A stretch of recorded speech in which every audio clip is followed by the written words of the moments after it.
What's going on, workforce? Brian here, and as the wheel has spoken, news. Chris, what's going on? What are we talking about today? We talk a lot about tab targeters and kind of, the typical RPG MMO, WoW 14. But this week we spent a lot of time in a different game. We were shooting some stuff in Beyond Light. And it felt good. And one of the Did. things that I thought would be really good for us to sit down and talk about this, because guys, if you aren't aware, Chris actually has a video about to hit 1,000 views on Gaming Kinda. This is First one. huge. If you guys haven't seen his thoughts, especially as it relates to Destiny, I'll have the top link in the description. Go check out his channel and his impressions of the game. But it's been a couple of days. If you guys have anybody been aware, like Reddit, Twitter, there's definitely opinions on all sides of the spectrum, I guess. And one of the things that surprised me is just how positive Chris is actually on in terms of Destiny 2, because typically it's been a game where he's had his love-hate relationship with it, but right now he's going into the world positive, and I thought we should talk about it. We should talk about the pros and the cons, and get everybody's thoughts. So Chris, like, why don't you lead us into this Destiny conversation? What about this feels different for you? What about this is exciting right now? So, I mean, the shooting is always fun to come back to. Mm-hmm. It's what I love about Halo. There's just sometimes shooting just feels really good, and I think Destiny probably does it better than any game on the market, Halo included. Like, I just threw them in that company. They far and above exceed the way just shooting feels tactically. Okay. Now, maybe I would feel different if I was keyboard and mouse, but like when you throw like having a controller in, like it feels like it's part of, like, you're there. And I say that now, I'm sure as we get into augmented reality and virtual reality, I'll be like, controllers. So I Controllers. really I like just the core game loop, but then as we got in, it finally feels like the UI has a little more polish. It feels like, and I know they basically rebuilt this. This is Destiny 3, Mhm. and so it really feels like they're finally putting out as early impressions. We'll see how it ages. End game Mhm. loop is where games really age. But as far as like just initially stepping in and getting my feet wet, it feels like this is the game they've been meaning to make for a while now. And Um, to like kind of piggyback off of that, having been somebody who continues to play this game, you're 100% right. When it comes down to the end game loop, that's going to be the question of like how do we judge Beyond Light? Because at its core, we've been playing through the campaign, been playing around with stasis. I stepped into a PvP just briefly to kind of get a taste of it, and was surprised that, and actually delighted that not everybody was running stasis as their main. It wasn't like 100% ice all the you think time. it's because they don't all have it unlocked? It could be that they don't either have it all unlocked, or it's just that like how well and ultimately Sure. balanced this is. And honestly, I'm not ever really worried about how balanced it is right at the start. I think that's something where that you look at the numbers and then you kind of make tweaks and adjustments in the long run. And the question is Bungie listening in this case? What will be interesting, because we're already seeing kind of a negative kickback to Destiny, especially when it comes to Reddit and social media, talking about how like PvP is broken, stasis is broken, and that's just, I guess it's a natural kind of thing because it is so game changing in terms of its design. Because at its core, prior to Beyond Light, you had the kind of the almost the rock paper scissors. You had the three elemental types: solar, void, and arc, and that becomes a little bit easier to balance, right? When you're talking about three things, you can say, okay, well, everything kind of has a strength, everything kind of has a little weakness, give or take here. Now we've added a fourth one, and the thing that's interesting about this mindset is it's the first introduction of a new subclass with more subclasses to come, ultimately getting us the goal: three light, subclasses, three dark subclasses for the game. So it's kind of like a taste of what the next 3 years is going to include. And I honestly think that based off of this year alone, like if you're feeling like the game is not offering a lot to you right now, because honestly, at the end of it, after the campaign, you're pretty much in the same kind of loop. At least that's how I'm feeling that I was prior to this.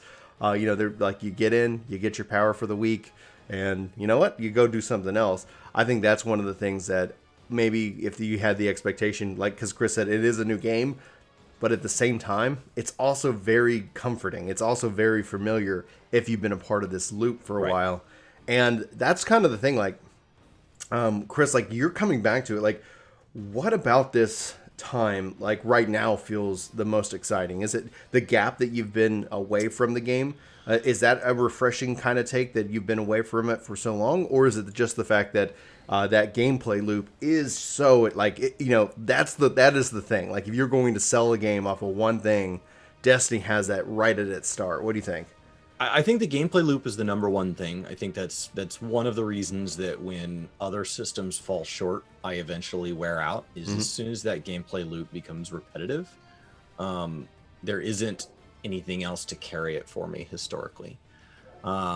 So I have opinions on how PvP should be run. I think, and in my mind, a decent ELO plus Halo style combat is the most fair. And so letting people bring in guns rather than putting specific guns on the map and saying, if you want this gun long term, it's available in this expansion. Like that's always been a point of contention between me and then how Destiny chooses to run their own game. Yeah. And it's their game, but like that's one of the things that's made me say, that's fine, then I'll just go play something else. Right. Because that lack of balance, and like now you go into stuff and you're like, oh, it pushes us all to the same eye level. Yes, but it doesn't push us all to the same stats. Like you can still have a distinct advantage. So for a shooter, one of the things I like about a shooter is it is very like come as you are. You can just show up, and the mechanical skills what matters. So if you have a friend who's never played before, they've played a shooter ever in their life, they can download the game. Now it's free. They can download the game, they can hop in, and they can join us in PvP. And one of my points of contention with Destiny is that's not like that has a giant asterisk on it. Yeah, absolutely. There is going to be some misery when they're like, how'd that guy kill me? Or how's that guy moving so fast? And it's like, well, he is better than you. And it's like, well, no, I've played a lot of shooters. No. Like he's just superhuman compared to you. He can literally move, recover, shoot faster, gets more ammo, has more rounds to the clip. And then and then the next follow-up is like, well, how do I get that? And it's like, well, you got to invest a lot of time into this game. Yeah. And that's where you didn't play 120 hours 3 months ago when that content was relevant? Oh man, rough to sorry. be you. Now, I think Destiny does a decent job at kind of tuning the meta in terms of like every new season. But to your point, and I actually 100% agree with you, when we were running customs just like a day ago or something like that, it was not that long ago, it's that system and or a real competitive system doesn't exist within Destiny. Like to take that mindset is that you are forced into the kind of the game, the gun game and the PvP. And one of the things that I'm seeing echoed right now heavily on Twitter and on Reddit is the imbalance, right? And one of the things they're like, this game will never be a competitive game. And I don't, and I agree. It's not going to be a quote like what people feel like a competitive esports shooter would be because of its the grinding nature. And all that I think in my mind is that is needed is a true competitive mode that does exactly what you just kind of said. Like it says, hey, we're going to sit here and say, you have your guardian, you have your subclass, that's your difference maker, that's your decision. And then the game is going to say, here are your preset loadouts that you choose from because this is a curated list. Like you're not going to say, and then you could fight over power and map advantage in this specific mode. And since Destiny has not yet done that, does not appear to be doing that, it's like, I don't know if that's even what they're looking for. But then even beyond them making that kind of mode, the custom game settings within Destiny are probably the weakest feature of the game so far because it doesn't give us the ability to curate that list. It doesn't give us the ability to say, we're going to load into this mode. Everybody's going to have like, because again, we control that. Like everybody, like, hey, we're our friend group. Like we control that. We curate this list. We're going to make it the most fair. And thus the only difference is going to be map understanding. And it's going to be obviously your ability to aim and play around with these guns and stuff. And I think that would be something really powerful if they decided to go ahead and add that to the core gameplay loop. And that's one of the things I'm really excited to see when we kind of pivot a little bit to Halo Infinity, is that Halo as a franchise has always given us a lot of tools in terms of game modes and the ability to even take those modes and save them so that they can be, it's like I don't have to configure this every single time. I could literally say this is the mode and with the rule set we want to play with, save that, and then continue to use that as necessary. And that's what I would love to see in Destiny. You got a thought, Chris? I can see it in your face. Yeah. I think to your first point, where people are complaining online, yes, on one hand, like it's every game is what the developer wants it. So like asking a game to be something it's not is just setting yourself up to be disappointed. Yeah. But on the other hand, like I was having this conversation with somebody about GeForce the other day. Sometimes we're complaining because we see potential. It's because we care. And so like there was a game dev at a panel that said, I want to say it was a WoW panel, that said like when people are complaining, that's because they can see it being a good game. If they really didn't see it having the potential to be better, they would just play something else. Yeah. So like there's relative to the size of the community and the number of things they complain about, 14 doesn't complain about its PvP, and it's not because it's amazing. It's not because it's done perfectly. It's not because it couldn't improve. It's because we don't see a path to where it becomes the thing we want. So we just get our PvP itch from somewhere else. We just go play another game when we have that desire, because this isn't that game. And then we try to warn new players that if you're expecting that, I'm just going to stop you right there. Like, it's not about, oh, if they made this change, if they, no. It's not going to be that. And I think what's frustrating about the Destiny PvP and the reason that comes up is because they're so close. Like they're so close to having something amazing. They seem to have the tools, they seem to have the infrastructure, and they're right there.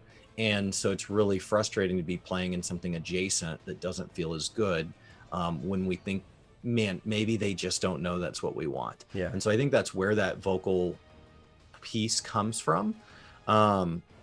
As for the story, like the story's always awesome. It's a little opaque. So like people like My Name Is Wife is definitely necessary. So like, yeah, I have questions, and it's not that I wasn't paying attention. Like they present it, and then I get to the end and I'm like, no, I heard every word and I still have no idea what you just told me.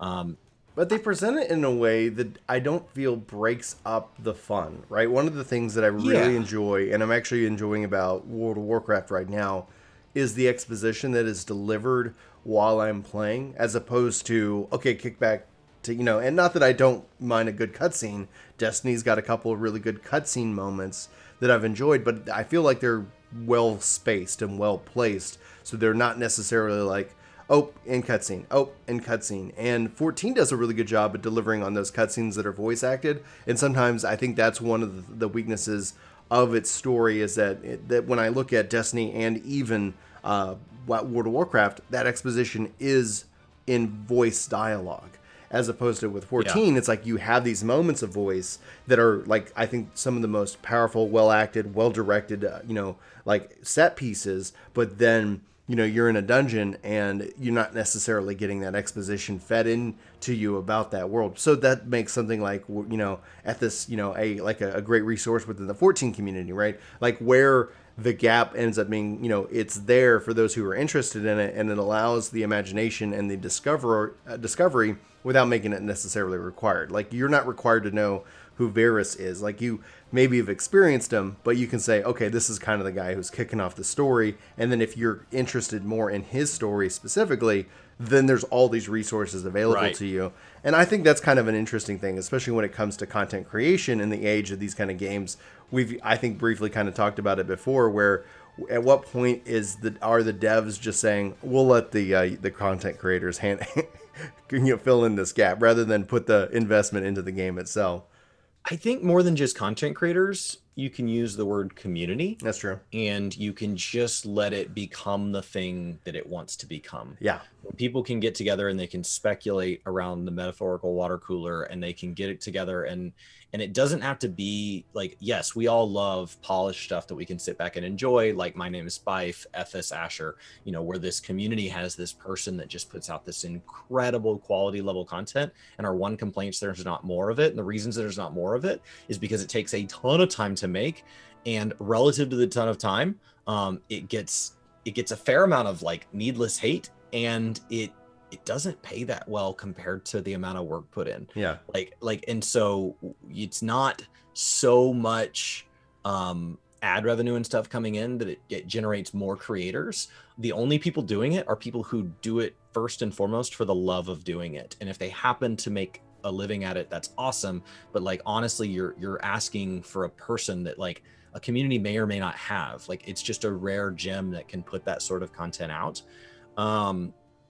And I think that's neat, but there's also people like Anonymous who just put out written articles, and there's people who just go in and post comments and explain to people, and they never generate a big post and they never generate a video. And so I think community as a whole expanding on lore is a really neat thing they've done. I just sometimes get a little bit lost. And so that's just part of it. I think what I'm really excited about is that it looks like there's such an endless way to go try the game. Like, as we approach level cap and WoW, one of the things I want to do with you is I want to just go take you on like a buffet run, like a Vegas buffet where there is Italian imported gelato and Kobe steak and Japanese made sushi, like in the same room. Not because they go together, but because there's such a level of like opulent like success, like just pouring the wealth on to like a gaudy level. Like, that's very Vegas. And like, these games have that. And so like, I can go take you, oh, you like PvP? Oh, well, let me show you our 15 million PvP modes in World of Warcraft. You don't like that game type? That's okay. We have a different capture the flag game type. Oh, you want more of like an oddball? We can add that. Like, we have so many game modes, and there's such a big community around it. The wait time isn't that long. And so like, there's a lot of fun to be had there. Oh, you want to try Pokemon? Oh, we have an entire Pokemon system. You know, and so like, I look forward to taking you through that lap, because I know all of that content, at least at a casual level. And so as a new player, I look forward to seeing your impressions of each and everything. And I want you to try everything, just one bite of everything. And Destiny feels like the UI now and the systems are set up where like, oh, you want to grab an exotic from a previous expansion? We have a system for that. And like, you want to, and so I'm excited to dive in and get a taste of everything. It doesn't need to hold me forever. Right. And I don't need to farm every exotic for that exotic recovery system to be worthwhile. Correct. And I think it helps give you a little bit, and not just you, but me and my even as well, like more goals. Like, you can kind of set that as a goal. Like, hey, I really wanted this gun. And, you know, oh, all I need to do is just a little bit every week. And then I can all of a sudden, you might be looking at it and you're like, oh, I'm only a couple things away from hitting that goal. And that just happens naturally. It's one of the conversations we've actually been having in Discord, talking about the flexibility that Destiny offers in terms of like everybody's play style. That Destiny's kind of matured in a way that if you want to grind out and get that power, you can, but it's also not necessarily as important. You just got boosted up to 1050, right? So in a year's time, I can expect that whatever that power level is, as we go from the last season into the Witch Queen, that people are going to get boosted up. So you don't constantly feel like you have to be on this wheel all year long just to have fun. You can jump in, you can participate in things, and you can jump out. And as a dad in this case, somebody was even talking about this on Twitter, and Destin Legary kind of tweeted out talking about everybody's experience with the Series X, and it's like, honestly, as a dad, like, it's about saving time. Like, every little, like, it might not necessarily be important that something loads, 15 seconds or a minute faster to everybody, but to me it ends up being that, because I can jump in. And so I just got a Series X, everybody. I've probably played like 2 games on it, very limited so far. But it loads in so fast on Series X. My games load in so fast that it's just this added value. So I can just like say, hey, I do feel like running that match. I'm going to go and log in, I'm going to play, and then I'm going to get out. And having that ability, that quick jump, is great. And then at the same time, also seeing these bigger goals, right? Like, hey, in 2 weeks, the Deep Stone Crypt is out. Is it something where I could be raid ready? I don't think I'm going to be leading a team, but if anybody needs a pickup, like, I want to be ready so I can jump in and be ready to do that content, which I'm excited about, right? So it has a lot of flexibility. So Destiny, for me, and what I'm experiencing right now in Beyond Light, it's a game that says, hey, Brian, you got 15 minutes? Or, hey, Brian, if you got a couple hours, like, we've got something for you to do. You can work on something if you want to work on and set some kind of goal. The worlds themselves and everything that's going on is really always really exciting. I'm a big Destiny nut. I've been playing this game, the series, for a long time. And so there's a lot that I think it offers me. And then as I've gotten older and as I've gotten more busy, if I have that time, same thing with WoW. Like, I've really enjoyed WoW and 14's approach, because it says, hey, if you got some time, there's something you can do. And if you've got a lot of time, then there's a lot of stuff that you can kind of do.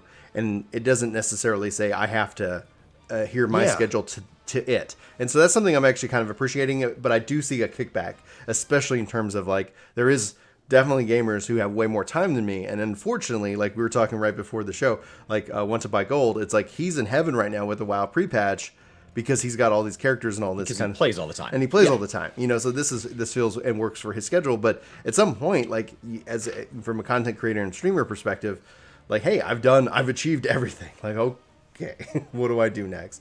You got any final thoughts on Destiny, dude? Because like I'm really excited that we're playing this game together. I really appreciate that. I'm excited that you're jumping in and you're able to just go and not have to sit here and grind stuff up.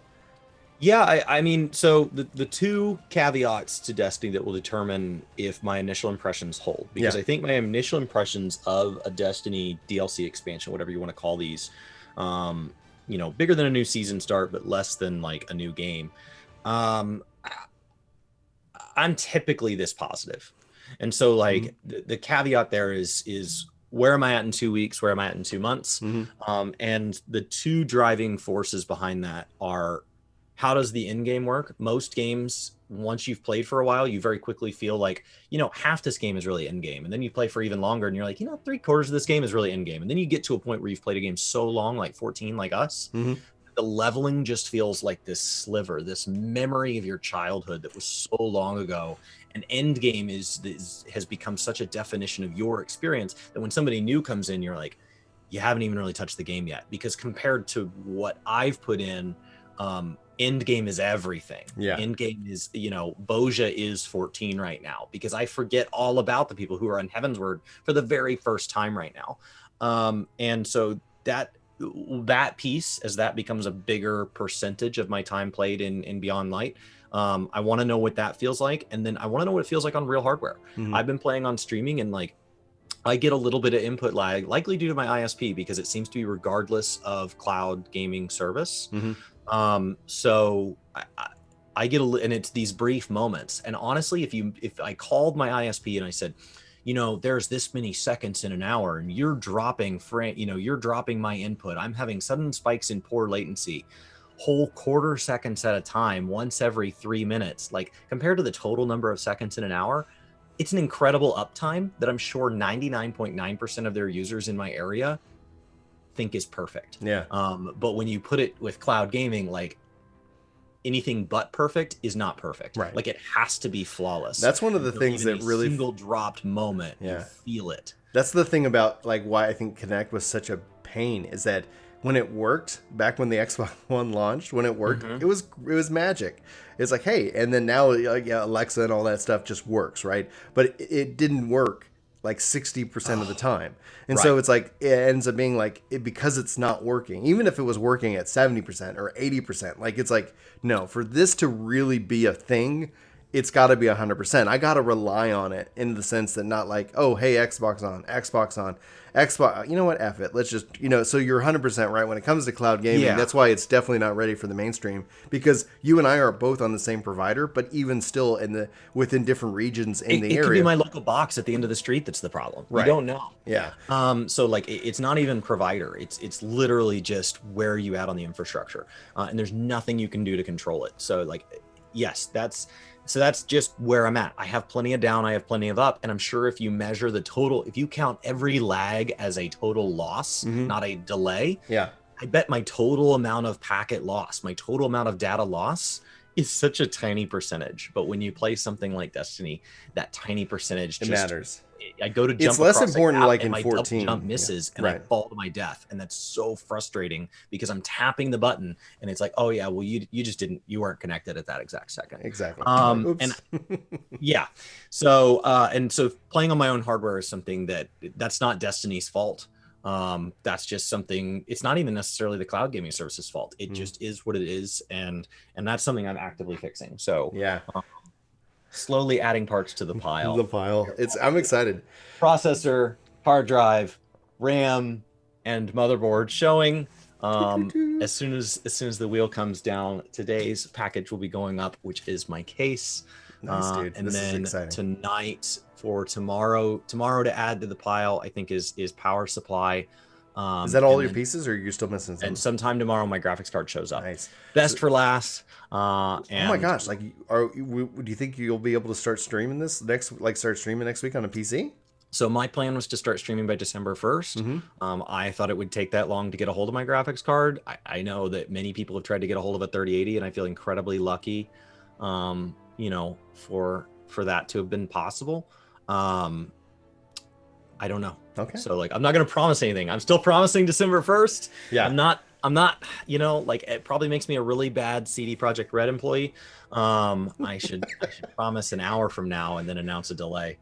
Well, maybe you'll be actually seeing Chris's gameplay next week. One of the things I've been kind of just taking this week off, I'm trying to just evaluate my sleep schedule. So as we wrap up, we've already kind of spun. So we're gonna talk about probably a special video tomorrow, talking about crafting within 14, because that's what we spun just in case we were like, well, should we cover Destiny?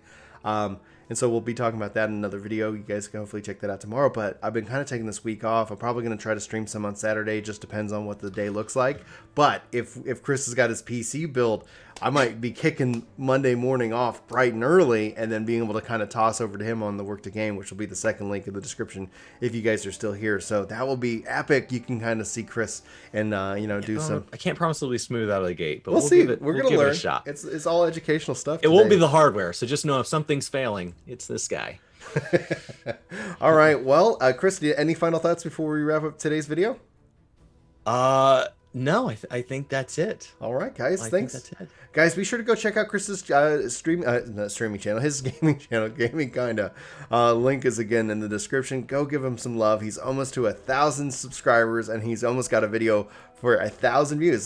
These are just like big epic moments, and it's always kind of fun and scary when starting a new channel. It's like, okay, so you can see more of his apparently mustache. Moshe Movember. Yeah. I don't want to reference it as often as we referenced like voting, but at some of these videos, you guys may hear me like, No Shave November to me means, it's a reminder of things like preventable cancers, prostate cancer, and things like that. That, in a year where healthcare has been a topic of choice, I think preventable disease is just a great tragedy. And if it's as simple as going to a doctor, which we don't enjoy, going to your dentist, which can prevent heart disease, like it's just a reminder, an outward reminder that like, just take care of yourself. And if everybody asks, like if you ask about my mustache, that's what I'm going to bring up. So my wife is looking forward to December 1st when this guy goes away.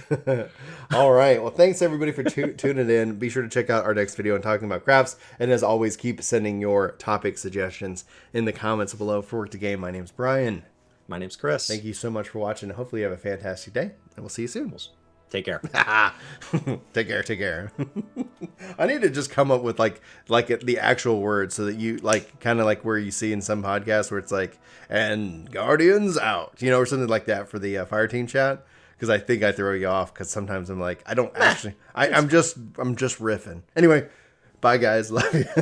Bye-bye. This video is sponsored by me, Ginger Prime. Hopefully you'll check out my podcast channel, Ginger Gaming Radio, which we have lots of guests, lots of great conversations, and even more highlights. Links are in the description below. Let me know what you think. Thanks.